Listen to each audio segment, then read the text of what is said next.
Hello and welcome to Tutorialspoint. Today we are going to learn about the IFS function in Excel. I will show you how IFS function works with a practical example and compare it with the traditional if function so you can see the benefits of using IFS function for multiple conditions. Also, the link to download this Excel practice sheet is in the description below. So without wasting time, let's get started. So here we have a data set of salesperson, their sales, units sold, customer rating, and we want to find out the performance category. Now here, as you can see, we have this sales and performance category. So for the sales greater than $80,000, the performance category is outstanding. For the sales greater than $50,000, it's good. And for the sales of less than $50,000, needs improvement. Very simple.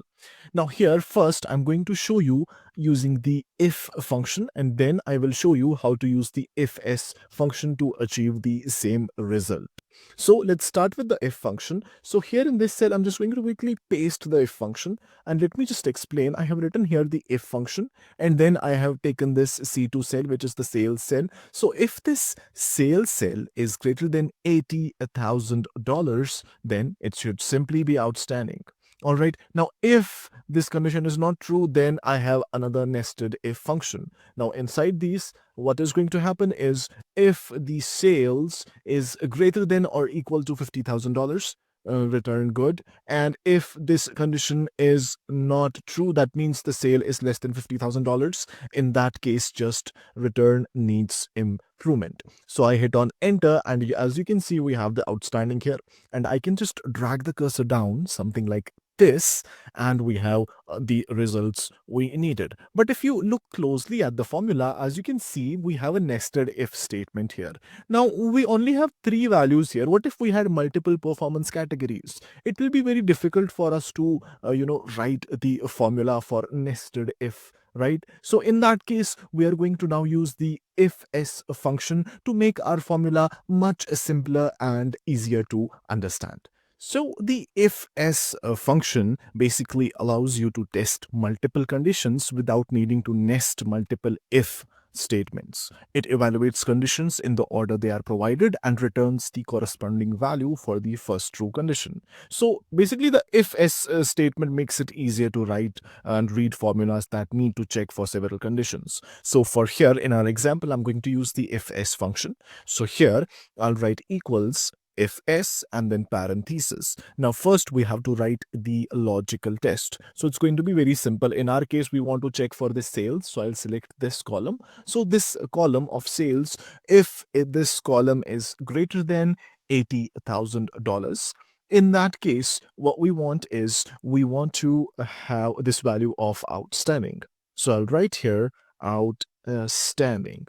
All right, so this is the first condition. Then we have the next condition. Now, after this outstanding, what do we want is the logical test 2. Now, in this case, I again will select this cell, and I will say if this C2 cell of sales is greater than or equal to $50,000, in that case, the result should be good. All right, and after this, I'm going to say if the same cell of sales is less than $50,000, something like this, in that case, the value should be needs improvement.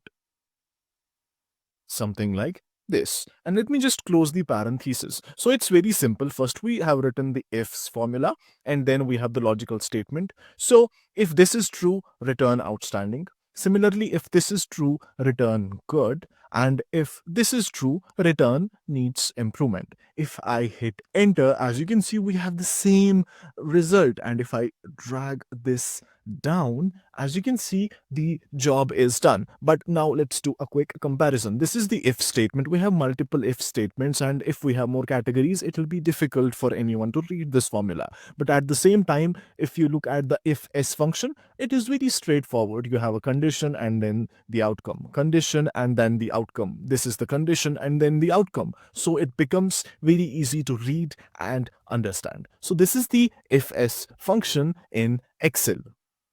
So that will be enough for this video. Now along this ifs function, there is another function called as the switch function, which can be again used in place of nested if functions. Now I have already created a video on switch function. You can find it in the link in the description below, or you can see it on the channel as well.